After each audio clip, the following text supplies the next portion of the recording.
Please tell me the child didn't snap the poor little bunny. No! Oh no, did he shit on something too? So the idols got shit on and Shonen Jump got pissed on. Is this commentary? Is this like elaborate commentary on the state of Shonen Jump magazine and idol industries? Listen, we might be 10 episodes deep into Gintama, and I'm willing to take Gintoki's 10 inches inside me. But who gonna turn down a sexy woman too? You gotta, Kagura, you need to understand how this works. I mean, to be fair, two immovable objects hiring each other out is a good combo. Was the rabbit, were you too strong? That's terrible! I mean, that's a reasonable reaction. The Hulk should not be petting anything. Girl, no, this is very different from the bunny. You have an opportunity to save the dog. It's not like the thing blew up and then fell in. Why is she so stupid? Any sensei? Doesn't look like it. You never know when it's gonna strike. Oh, wait. Aw, you son of a bitch, as I'm saying it out loud. Go fuck yourself. I love this show, man. I don't know if I should laugh or cry. The fact that Shinpachi and Gintoki both said the same thing at this bunny reveal. I thought surely they wouldn't go that route, would they? Immediately, I'm starting to think of all the stories and how even real-world examples of children not knowing their own strength and little bunny rabbits, kitty cats.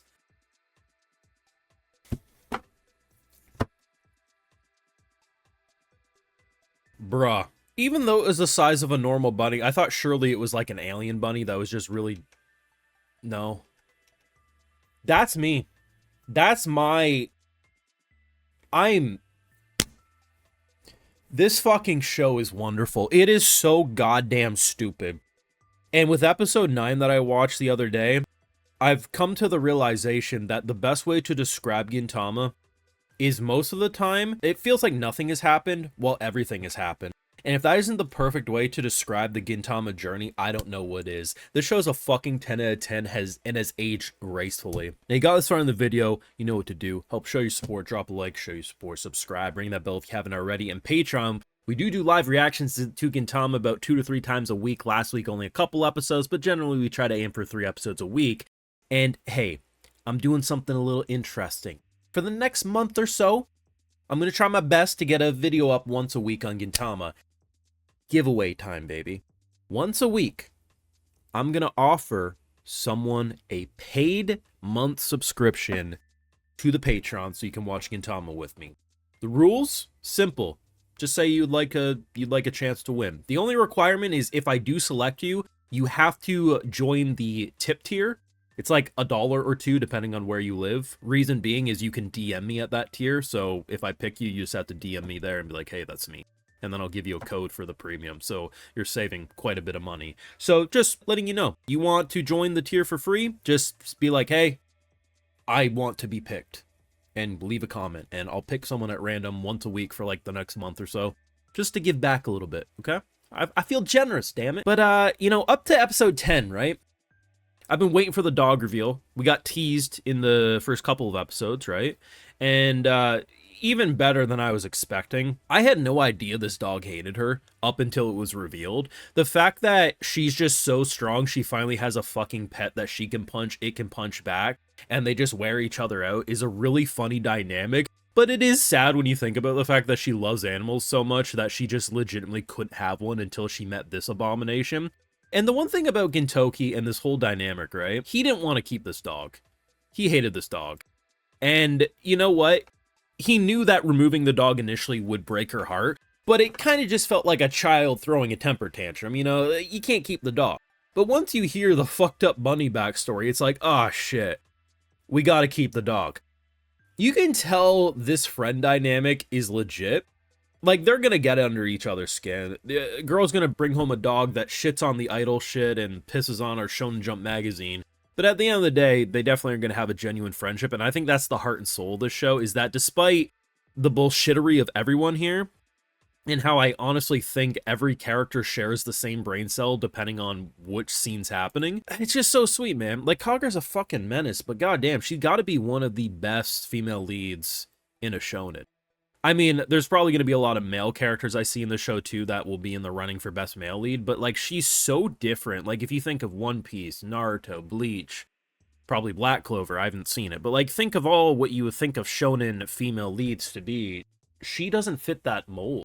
And I think that's what makes her so fucking special. And I mean, the jokes are just so spot on. Like, what do you mean that Gintoki went over to this woman? She's like, you gotta be pranking me. Like, there's no way you came to pay your rent. And he deadass tried to give the dog as a month's worth of rent, which to be fair, probably was worth it, if not more, but yeah. But I mean, we're now 10 episodes deep into the world of Gintama, and I think the best way I can sum up my excitement for Gintama is I'd rather be experiencing 10 inches of Gintoki inside me. But besides that, I mean, what a wonderful fucking show, right?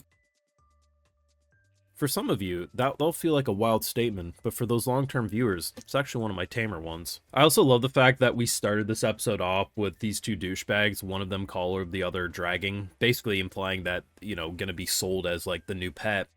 Only for this fucking douchebag to be told that he now has to wear the collar. Like, I've really enjoyed the cop storyline a lot. I want to briefly touch upon that. I think what they've done, there's this one episode I watched recently. It felt like this world's version of Cops. Like, there was this, like, traffic jam, and Buddy pulls out a goddamn bazooka and blasts a car. Like, why is this show the way it is, you know what I mean? I also love learning that apparently they made, not too long ago, a fucking anime based around Gintoki Sensei. I think that's brilliant. I'm excited to watch that in, like, 3 fucking years when I finish the show.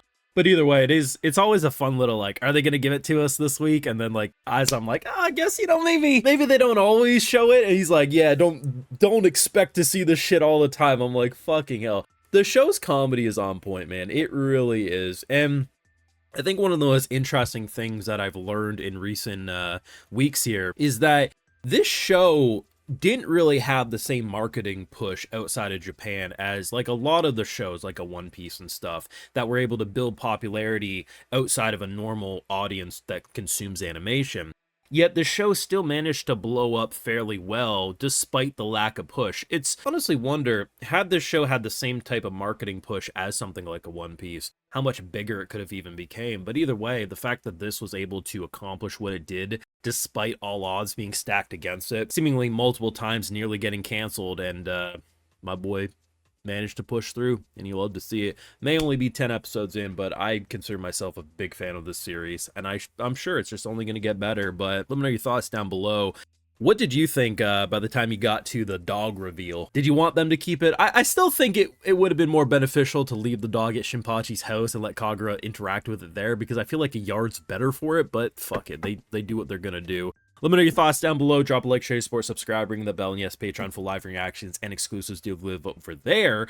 But like I mentioned, if you're not planning on just generally supporting, let me know if you want a paid subscription. I'm only gonna give one a week away, so I'm not giving them away for free forever, but just for a little bit, just as in celebration of the Gintama journey. I want to give a few extra people a little chance to check them out. So yeah, consider supporting either way. And if you are over there, I'll give you a video shout out because my patrons are why I get to do all this anyway. So today we got Echo 5257, Time of Silver, Late Night Riddance, Korosami Fan, Powwolf, Simon 175, and we also have Ale. So I appreciate the support. Please take care. You know, have a good one.